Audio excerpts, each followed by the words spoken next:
to China, Meg and I interviewed our Chinese language teacher, Mr. Cheng. We have conducted a written and oral interview. This video is just the oral interview. In other words, this video will be more like a podcast than a video. The only text you will see on the screen is the question, and the pictures will be something pretty for you to look at while Mr. Cheng answers the questions. Here we go! What cultural differences have you noticed? The food. And I think there are more various kinds of Chinese food in my country, and in America. I think American food are actually from all over the world. It's more multicultural.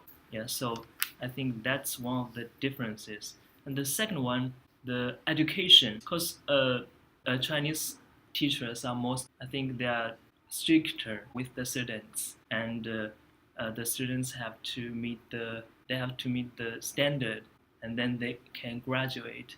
And actually, last time I asked Mr. Blanchett that so what does the law tell about the education, and he told me that the American law, in the American laws, you guys have to stay in school for a certain days, right? But in China, it is not certain days. The students have to finish the final examination. That's a standard examinations, and to make sure that they learn the knowledge, so they can finish this semester's job.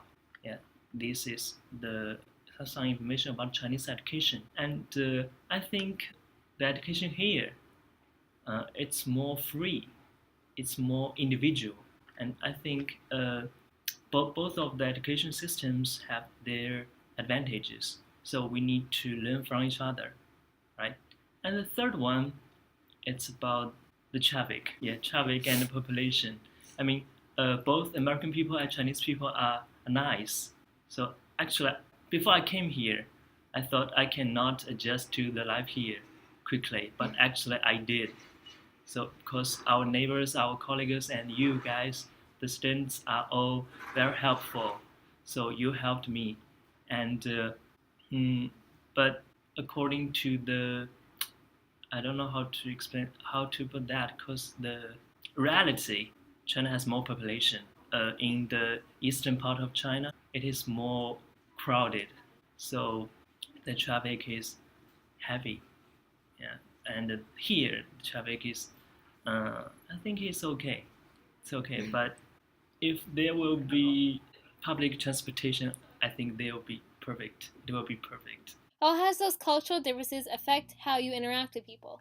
Yeah, because the language, the English language I learned in China, I didn't know how to. I thought when people leave, they'll just say goodbye. But actually, there are a lot of ways to express that meaning, goodbye. For example, people will wish, have a great night, right? Language like that. But I didn't know that in China. So the language I learned from the textbooks is quite different from the real English language. Yeah, that's it. And about the holidays, the Thanksgiving Day and the Christmas season. Because in China, I haven't experienced that before. Yeah, not really. But here I try to, because Mr. Moshe and other colleagues invited me and my colleague Peng, teacher Peng, to their houses and express that. I think it is great for me to know more about the American culture and customs. That's fantastic, I think. What kinds of questions have people asked about you or China? One of the students in my Chinese culture class, she keeps asking me, do Chinese people really eat dogs? And she just keep asking that question again and again, every class. And I told her that, most of the American people are nice, but you cannot deny that a few of them are mean. Same case in China. Yeah, in some places, a few people will eat dogs, but personally speaking, that's gross. I didn't like that. Most of them don't eat cats and dogs. The pets, the animals, they are friends. They are lovely, so lovely. So most of the Chinese people love them and want to raise them at home as pets, maybe as family members. Not everyone in China is cats and dogs. Have you received rude or inappropriate questions or comments? Sometimes. What stereotypes do you think people in America have about China? As I mentioned, the cats and dogs eating thing.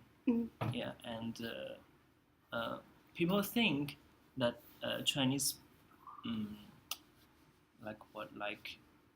when it comes about China, the image coming into your mind may be overpopulated, right? But actually, that image is about Chinese cities, not Chinese rural areas. And in the eastern part of China, it is overpopulated a bit, but in the villages and in the western part of China, which is the most, which is larger, which is larger, and actually in the western area and the Chinese villages in the eastern part, it's not so populated, and it's also peaceful. What stereotypes are there in China for Americans and Westerners in general? The stereotype about Americans I heard when I was in China is that all Americans like sweets, the candies. And after I came here, according to my own observation, that's partly true, I think. Because on Thanksgiving Day, Mr. Moshe invited me to his house and give the kids candies. Most of the kids love the sweets. Yeah. But I think having too much candies, it's unhealthy. Because the question we had was, how do you think we could get rid of these stereotypes? Because we assumed that there would probably be bad stereotypes.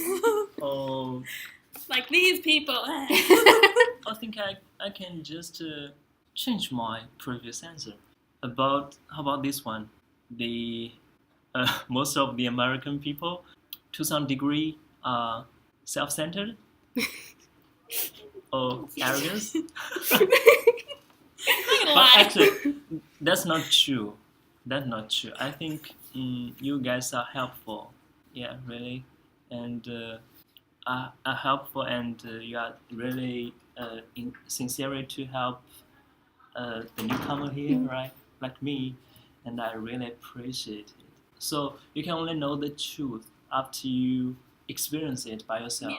What is something you feel very few people know about China? In Mandarin 1 class, actually, I have 2 Mandarin 1 classes, and I told them about the information of China. They know nothing, actually. They know nothing.